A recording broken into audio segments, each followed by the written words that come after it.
फिर मुस्कुराई जिंदगी, आया है रमज़ान। रब की नेमत है रमज़ान, रब की नेमत है रमज़ान, रब की नेमत है रमज़ान, रब की नेमत है रमज़ान। अल जदीद गल्फ हिल्स, जहां आप बना सकते हैं अपने ख्वाबों की ताबीर।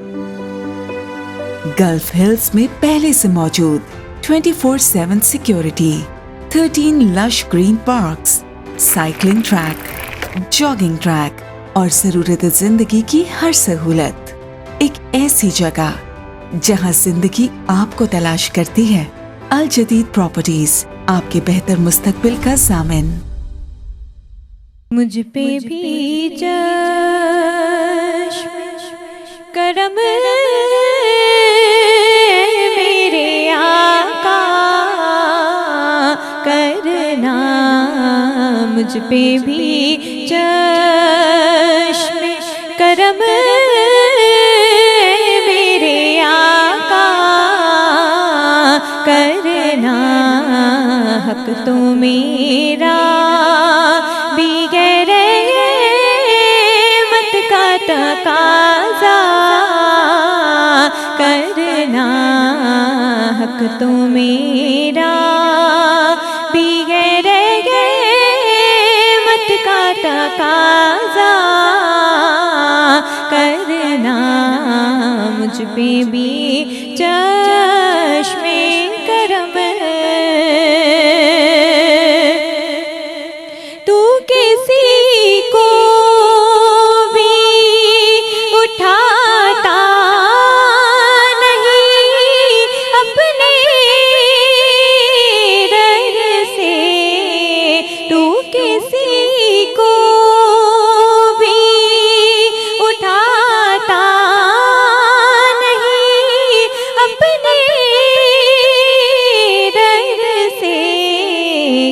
तेरी शान के शाया नहीं ऐसा करना, कि तेरी शान के शाया नहीं ऐसा करना। मुझ पे भी चश्मे करम, ये तेरा काम है ए आमना के दुर्यतीम, ये तेरा काम है ए आमना के दुर्यतीम। सारी उम्मत की शफाअत तने तन्हा करना, सारी उम्मत की शफाअत तने तन्हा करना। मुझ पे भी चश्मे करम, चाँद की तरह तेरे गिर्द वो तारों का हुजूम, चाँद की तरह तेरे गिर्द वो तारों का हुजूम। वो तेरा हल्क़े अस्हाब में बैठा करना, वो तेरा हल्क़े अस्हाब में बैठा करना। मुझ पे भी चश्मे करम, फिर मुस्कुराई जिंदगी, आया है रमज़ान। रब की नेमत है रमज़ान, रब की नेमत है रमज़ान, रब की नेमत है रमज़ान, रब की नेमत है रमज़ान। अल्हम्दुलिल्लाहि रब्बिल आलमीन वस्सलातु वस्सलामु अला रसूलिहिल करीम अम्मा बअदु फ़अऊज़ु बिल्लाहि मिनश शैतानिर रजीम बिस्मिल्लाहिर रहमानिर रहीम फ़इज़ा जाअतित ताम्मतिल कुबरा। जॾे उ अचनी आम मुसीबत बहु वॾी, अगर हिन नाले विना वए तो कॾहिं कॾहिं पोते जी अंदाज़ के, पोते जी गुफ्तगू के, रात जी तन्हाई में सुहानी शब जे अंदर, देखिए रमज़ान हली रही है ना, तो हर शब सुहानी है। वो रात जिन में रहमत बरसे थी, वो रात जिन में मग़फ़िरत बरसे थी, वो रात जिन में जहन्नम से आज़ादी वाटाई थी, वो कितनी सुहानी घड़ी उन्हीं ने पोते जी लाइफ के दुनियादारी से हटाई विजा हुआ। इन महीने में ख़ास करी ने दीनदारी जी तरफ घना लोग करन था, हर चीज़ बंद करी रही था। मोड़ी ने इनके जो है कामयाब ज़िंदगी ले करी ने इनके वक्फ करी विजा हुआ। घाल बड़ी बहु कड़वी है, पांजी गुफ्तगू हली रही है इन मथे। घाल बहु कड़वी है। अकड़ो शख्स शायर बहु खूबसूरत घाल करी है कि अच्छा है दिल के पास रहे पासबाने अकल, लेकिन कभी कभी इसे तन्हा भी छोड़ दो। ये जो दिल आए ना, ये दिमाग जो डिस्टर्ब आए, इनके इन पूरी झंझट के तन्हाई में तन्हाई ले करीने इनके छड़ी दियो कि यार थोड़ी और में के तन्हा वेंडे आऊँ कि मुझे रब से भी गुफ्तगू करिए ना, कि मुझे रब से भी आऊँ अर्ज़ी पेश करी दिया। पूरी कायनात जो खालिक ने मालिक रब्बुल आलमीन आए ने जिन जी कुदरत कायनात जी हर ज़र्रे ते आया आए ने बदी जानन था कि ऊज रब आए जो रोज़े जज़ा जो मालिक आए।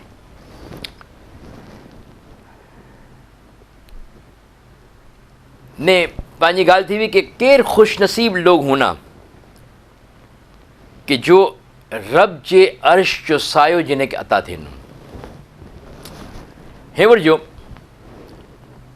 इनसे पहले अकड़े मंजर के गिनी चो ने वो मंजर करो आए, मंजर कशी करो कि वो मंजर केड़ो होनो कि जिन जे बारे में नबी करीम सल्लल्लाहु अलैहि वसल्लम ये हदीस पाक आए कि हज़रत अम्मा आयशा रज़ी अल्लाह ताला अन्हा नबी करीम सल्लल्लाहु अलैहि वसल्लम जी बारगाह में अर्ज़ करन थी, निकरो अर्ज़ करन थी कि क़ालत समिअतु रसूलुल्लाह सल्लल्लाहु अलैहि वसल्लम यक़ूलु युहशरुन नासु यौमल क़ियामति हुफ़ातन औरातन गुल्लन। क़ुल्तु या रसूलल्लाह अर्रिजालु वन्निसाउ जमीअन यंज़ुरु बअदुहुम इला बअद। क़ाल या आयशा अल अम्रु अशद्दु मिन अन युहिम्महुम ज़ालिका। तो ई मंजर गिनी छो कि सैयदा आयशा अर्ज़ करन थी कि या रसूलल्लाह कि उन वक्त जो आए जो ई वक्त हुनू कि जॾहिं क़यामत नाज़िल थी नी, कायनात में क़यामत में जॾहिं बदी खे जमा करी ॾींद में इतनू ने उनजे पग में जूती भी नहीं होए, उनजे जिस्म ते लिबास भी नहीं होए, बाल बिखरेला होना।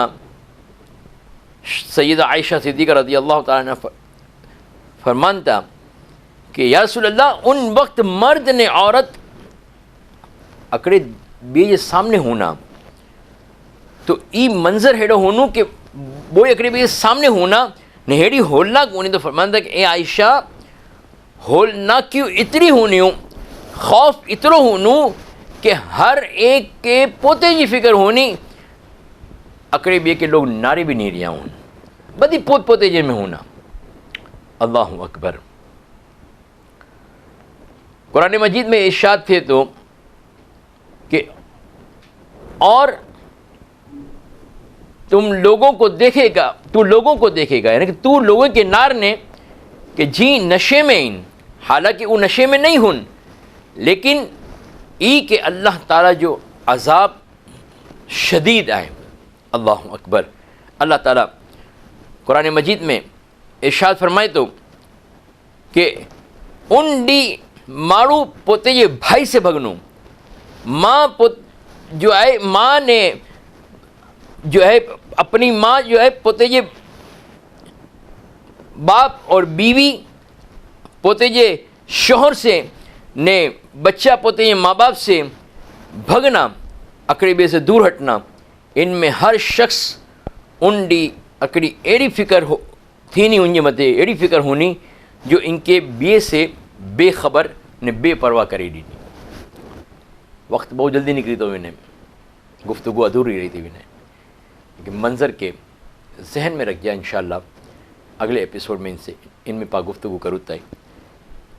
वाखिर दावाना अल्हम्दुलिल्लाहि रब्बिल आलमीन। फिर मुस्कुराई जिंदगी, आया है रमज़ान, रब की नेमत है रमज़ान, रब की नेमत है रमज़ान, रब की नेमत है रमज़ान, रब की नेमत है रमज़ान। अल जदीद गल्फ हिल्स, जहां आप बना सकते हैं अपने ख्वाबों की ताबीर।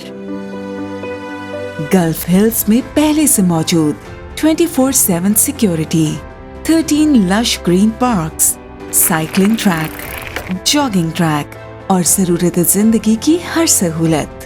एक ऐसी जगह जहां जिंदगी आपको तलाश करती है। अल जदीद प्रॉपर्टीज, आपके बेहतर मुस्तकबिल का ज़ामिन।